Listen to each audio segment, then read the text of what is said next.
Joining us right now for more on the retail winners and what they're getting right, let's bring in Monisha De La Rocha. She is a partner at Bain Company. Also, Charlie O'Shea, who's vice president and senior credit officer at Moody's. Good to see both of you today. Great to be here. Charlie, I just want to start with you because you recently lowered your outlook just in terms of profitability for the sector. How much and why? A lot of it's driven by investments. We took Amazon, for instance, down because of the next day shipping initiative. And that can drive, because of the size of Amazon and our sample, that can drive a lot of our thinking. Just the cost. Not that the sales won't be there, but it will cost them more to deliver. And we focus on operating income. So the top line matters, but it doesn't matter as much. You don't put the top line in the bank.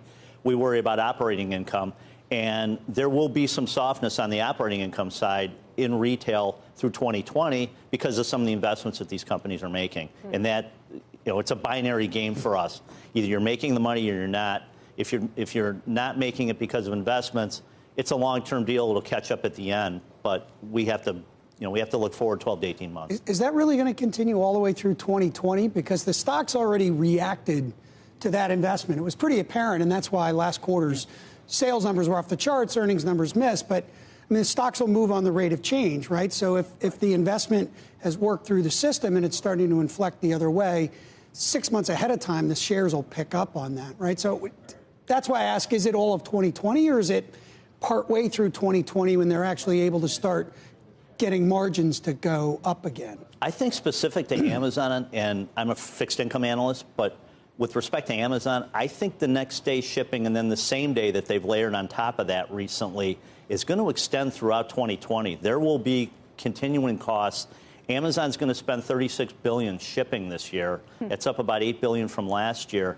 And I don't see that number coming down anytime soon. The question is, how much are they getting back from the customers? So what's the net?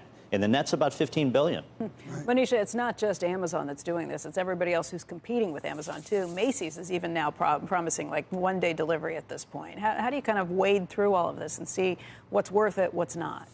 So I think they absolutely are trying to compete. If you look at retailers, the big box retailers like Target, they've also over the holiday period stated that they will be able to fulfill a number of the items in one day.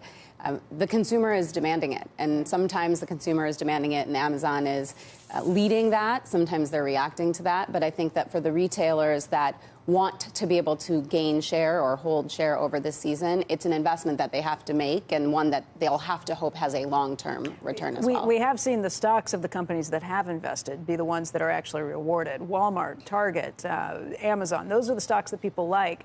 Charlie may be right that it's eating into their profit right now, but do you think this pays off in the long haul? It is a long-term game. If you look at, investments that Target has made to build out distribution that can come from stores, that's costly to make that investment up front.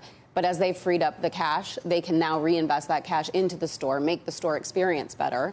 And you do have to take that long-term perspective in order to understand, what the overall payoff will be. Charlie, we had Brian Cornell on from Target last week, and he talked about how having the stores is now a benefit. We used to look at it and think, oh, the stores are going to slow you down. It costs too much to run those. But his point was, when it comes to these fulfillment orders, if you can convince the customer to come pick it up in the store after they ordered online or go to the parking lot and they deliver it to you, that brings the cost of fulfillment down by like 90%. So in the future, does this have to be a game where you have not only online but also stores? You got to have stores. Stores are an asset. You look at what Walmart's been able to do, 5,400 physical locations in the U.S., including Sam's. That's a powerful weapon. And you can use them to fulfill online orders. You can ship from store. For Target, it works because the stores are so locally curated. For a Best Buy, for instance, I think they would rather ship and stock stores out of the same distribution or fulfillment centers to take those costs out. But Target's nailed this. And the food strategy is something that I've called out a couple times. We thought they needed to get food improved quicker. Instead, the company waited until they had the other product in place. All that private label, the stuff that you can only get at Target.